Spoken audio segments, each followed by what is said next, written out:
बानिया PTI की call पर एहतजाज। शहर की अहम शाहराहों पर पीटीआई कारकुनान का एहतजाज। रहनुमा कारकुन रैली की शक्ल में जीपीओ चौक पहुंचे। सलमान अकरम राजा, जहीर अब्बास खोखर, शहजाद फारूक, शबीर गुजर और दीगर की शिरकत। पुलिस ने जीपीओ चौक पहुंचने वाले रहनुमा और कारकुनों को गिरफ्तार कर लिया। मियां शहजाद फारूक, ज़ीशान रशीद भी गिरफ्तार। पुलिस का रैली में शिरकत कारकुनों पर लाठीचार्ज, गिरफ्तार कर लिया गया। अपने नाज़रीन को आगाह कर रहे हैं कि इंतखाबात के नताइज के खिलाफ आज बानी पीटीआई की कॉल पर एहतजाज किया गया है। शहर की अहम शाहराहों पर पीटीआई कारकुनान का एहतजाज जारी है। रहनुमा कारकुन रैली की शक्ल में जीपीओ चौक पहुंचे। सलमान अकरम राजा, जहीर अब्बास खोखर, शहजाद फारूक, शबीर गुजर और दीगर की शिरकत। इस हवाले से मज़ीद तफसीलात जानेंगे। उस्मान खादिम कम्बो हमारे साथ मौजूद हैं। जी उस्मान, आगाह कीजिएगा क्या सूरत हाल है? मज़ीद कारकुनान को भी गिरफ्तार किया गया है? जी बिल्कुल, पीटीआई की जानिब से एहतजाज की कॉल दी गई थी, जिसके बाद कारकुनान, वुकला और रहनुमा जीपीओ चौक पहुंचे थे, जिनमें मियां शहजाद फारूक, सलमान अकरम राजा, हाफिज ईशान रशीद, अलामा असगर आरफ चिश्ती, असबा दीवान जो थी ये शामिल थी।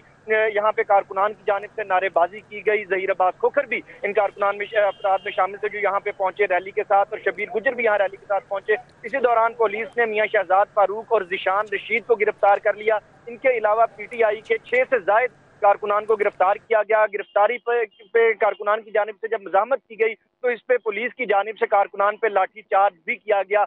बड़ी तादाद में यहाँ पे पीटीआई के कारकुनान पहुंचे थे। उन्होंने पीटीआई के झंडे और बैनर्स उठा रखे थे, नारेबाजी की जा रही थी, जबकि पुलिस की भारी नफरी जीपीओ चौक पे मौजूद थी। ये रैलियां निकल रही थी। इसी दौरान ज़ालाबारी और बारिश शुरू हो गई, जिसके बाद पीटीआई के जो कारकुनान और लीडर थे जो यहाँ से रवाना हो गए। अभी भी पुलिस की, डॉल्फिन पुलिस की और एंटी राइट फोर्स के जो जवान हैं उनकी बड़ी तादाद जीपीओ चौक पे मौजूद है। लेडी पुलिस ऑफिसर भी यहाँ पे मौजूद हैं, मीडिया नुमाइंदगान मौजूद हैं, लेकिन जो पीटीआई के कारकुनान थे, लीडरान थे, वो यहाँ से जा चुके हैं। मियां शहजाद फारूक और ज़ीशान रशीद को गिरफ्तार किया गया, जबकि सलमान अकरम राजा को गिरफ्तार करने की कोशिश की गई तो वो लाहौर हाई कोर्ट के अहाते में चले गए और वहां से पिछले दरवाजे से, अकबी दरवाजे से जो है गिरफ्तारी से बचते हुए निकलने में कामयाब हो गए। जहीर अब्बास खोखर और शबीर गुजर को गिरफ्तार नहीं किया गया। पीटीआई के सीनियर रहनुमा वकील हैं यूसुफ भाई, उन्हें गिरफ्तार किया गया, लेकिन उन्हें मौके पे ही रिहा कर दिया गया, पुलिस की जानिब से छोड़ दिया गया। इस वक्त भी जीपीओ चौक पे मैं मौजूद हूँ। बड़ी तादाद में पुलिस एहलकार यहाँ पे मौजूद हैं, डॉल्फिन पुलिस के एहलकार यहाँ पे मौजूद हैं, खातीन पुलिस एहलकार मौजूद हैं, लेकिन पीटीआई के कारकुनान और लीडर यहाँ से जा चुके हैं। जी पीटीआई के कारकुनान और लीडर यहाँ से जा चुके हैं। उस्मान खादिम कम्बो हमें अपडेट कर रहे थे, आपका बहुत शुक्रिया। शहर के मुख्तलिफ इलाकों में तेज बारिश के साथ यालाबारी का सिलसिला जारी है। सफ़ेद मोतियों से मुशाबा बर्फ के छोटे छोटे गोलों से गलियां, सड़कें भर गई हैं। मौसम का मजीद अहवाल जानेंगे। रोमेल इलियास हमारे साथ मौजूद है। जी रोमेल, आगाह कीजिएगा।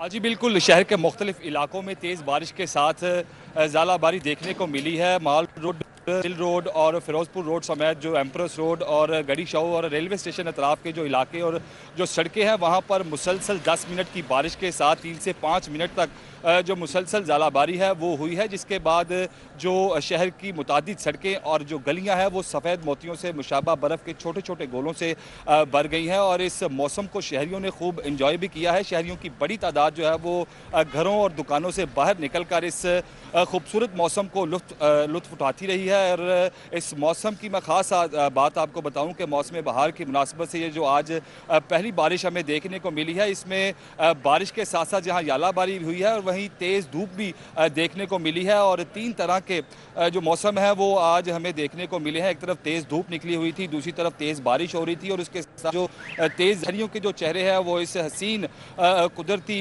इम्तराज को देख कर खिल उठे हैं। और शहरियों ने अपने अपने मोबाइल फ़ोन से इस मंजर की वीडियो भी बनाई है। और इसके अलावा मैं आपको बताऊं कि गुज़िश्ता दिनों में निकलने वाली तेज़ धूप में जहां ऐसा एहसास हो रहा था कि शायद अब ये जो सर्दी है ये जा रही है, तो वो अब लौट कर वापस आ गई है। और जाती सर्दी जब लौट कर वापस आई है तो शहरियों को सर्दी की भी शिद्दत जो है वो महसूस हो रही है। और शहरियों की जानिब से जो तेज़ धूप के बाद जो मलबूसात हैं वो तब्दील कर लिए गए थे, और मौसम बहार की मुनासबत से शहरियों ने जो मलबूसात हैं वो ज़ेबतन करना शुरू कर दिए थे। मगर आज ज़ालाबारी के बाद जो ठंड है उसमें इजाफा देखने को मिला है। मौसम बदला है और जाती सर्दी फिर से लौट आई है, तो शहरी आज अपने गर्म मलबूसात भी निकाल लेंगे। और महकमा मौसमियात की जानिब से पेशन गोई भी की गई है कि आइंदा जो हफ्ता है इसमें ये ज़ालाबारी और बारिश जो है वो रहेगी और मज़ीद ज़ालाबारी जो है वो हमें देखने को मिलेगी आइंदा आने वाले दिनों में। तो जहां महकमा मौसमियात ने शहरियों को मौसम के बारे में आगाह किया है, वहीं शहरियों को एहतियाती तदाबीर अपनाने की भी हिदायत की हैं। और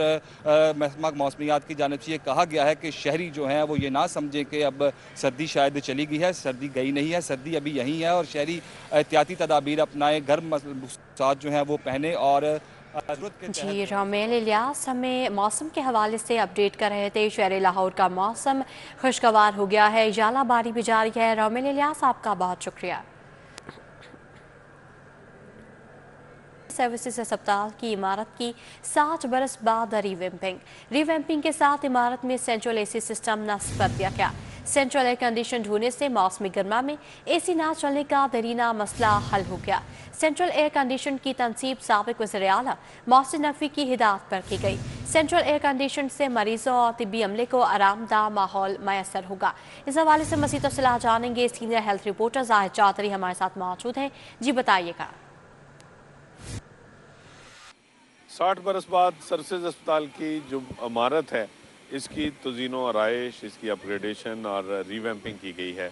और इसके साथ साथ जो है वो सर्विसेज अस्पताल की इस मेन बिल्डिंग को न सिर्फ जो है वो इसकी रेनोवेशन कर दी गई, इसके तमाम फर्श तब्दील किए गए हैं, बल्कि इसमें जो है वो स्टेट ऑफ द आर्ट जो है वो इस बिल्डिंग को तिब्बी सहूलतों का हामिल भी बनाया गया है। और इसके साथ साथ HVAC सिस्टम जो है वो इसमें नस्ब कर दिया गया है। इसको सेंट्रली एयर कंडीशन और सेंट्रली हीटेड जो है वो एक बिल्डिंग बनाया गया है। ये अब हीटिंग सिस्टम और एयर कंडीशनिंग सिस्टम जो है वो इसमें इंस्टॉल्ड है। इससे पहले जो है वो सर्विसेज अस्पताल का ये एक तरीना मसला था कि इसकी जो मेन बिल्डिंग है इसमें आए रोज़ जो है वो जब मौसम गर्मा शुरू होता तो उसके साथ ही जो है वो एयर कंडीशनर्स जो हैं उनकी ख़राबी या कूलिंग की कमी की वजह से मरीज़ों को परेशानी का सामना करना पड़ता। और इस जो है वो सूरत हाल की वजह से हर मौसम गर्मा जो है वो सर्विसेज अस्पताल में आने वाले मरीज़ों के लिए, डॉक्टर्स के लिए और अमले के लिए जो है वो बहुत ही एक दुश्वार सूरत हाल से जो है वो उनको सामना रहता। लेकिन अब इस इशू को भी एड्रेस किया गया इस रिवैम्पिंग के अमल में। और सर्विसेज अस्पताल की जो मेन बिल्डिंग है इसको भी अब सेंट्रली एयर कंडीशन कर दिया गया है। अब निगरान हुकूमत के विजन के मुताबिक, साबिक वज़ीर आला मोहसिन नकवी के विजन के मुताबिक इस जो मेन बिल्डिंग है इसको भी सेंट्रल एयर कंडीशन कर दिया गया है। जाहिद चौधरी अपडेट के लिए आपका बहुत शुक्रिया। एक्साइज का शहरियों को बड़ी सहूलत देने का फैसला। अब एक्साइज के हर नाके पर गाड़ियां रजिस्टर्ड और ट्रांसफर होंगी। आइंदा हफ्ते से शहर के 8 मकामात पर नाके लगाए जाएंगे। इस हवाले से मज़ीद तफ़सीलात जानेंगे अली साही से। अली साही आगाह कीजिएगा इस हवाले से। की जानब से शहरियों की सहूलत के लिए बड़ा फैसला किया गया है कि लाहौर शहर में जितने भी एक्साइज की जानब से नाके लगाए जाते हैं वहाँ पर गाड़ियों की रजिस्ट्रेशन का अमल जो है वो भी शुरू कर दिया गया है। डायरेक्टर रीजन सी चौधरी आसफ के मुताबिक अब तमाम जो 8 मकामात पर नाकाबंदी की जाती है और अगले हफ्ते से रोज़ाना की बुनियाद पर की जाएगी। तो वहाँ पर बाकायदा तौर पर तमाम सिस्टम अवेलेबल होगा। जो भी गाड़ियाँ नॉन रजिस्टर्ड होंगी वो गाड़ियाँ मौका पर ही रजिस्टर्ड कर दी जाएंगी। वहाँ पर ही उनसे ऑनलाइन रकम वसूल की जाएगी, टोकन टैक्स की अदायगियाँ भी हो सकेंगी, गाड़ियाँ ट्रांसफ़र भी हो सकेंगी। डायरेक्टर रीजन सी चौधरी आसफ का मज़ीद कहना था कि इससे पहले शहरियों को दहलीज़ ऐप के ज़रिए घर तक जो उनका कॉरस्पॉन्डेंट है उसको बुला के गाड़ी रजिस्टर करने की सहूलत भी दी गई थी। और इसका सिर्फ मकसद ये है कि शहरियों की जानब से जो शिकायत आती थी कि उनसे कागजात वसूल कर लिए जाते हैं, कागजात जब्त कर लिए जाते हैं, तमाम नाकों पर भी ये सहूलत दी गई है कि जो भी गाड़ी नॉन रजिस्टर्ड होगी या किसी का टोकन टैक्स की अदम अदायगी होगी तो वो मौका पर करके तमाम प्रोसेस मुकम्मल कर लिया जाएगा। अली साही अपडेट के लिए आपका बहुत शुक्रिया। लाहौर बोर्ड ने जमात नाहम की रोल नंबर स्लिप भी अपलोड कर दी। नाहम जमात के इम्तिहानात का आगाज 19 मार्च से होगा। रवा साल 2.5 लाख से ज्यादा बच्चे इम्तिहान देंगे। प्राइवेट उम्मीदवार लाहौर बोर्ड की वेबसाइट से रोल नंबर स्लिप डाउनलोड कर सकेंगे। रेगुलर उम्मीदवारों को अपने इदारे से रोल नंबर स्लिप मिलेगी। आपको बता रहे हैं कि लाहौर बोर्ड ने जमात नाहम की रोल नंबर स्लिप भी अपलोड कर दी है।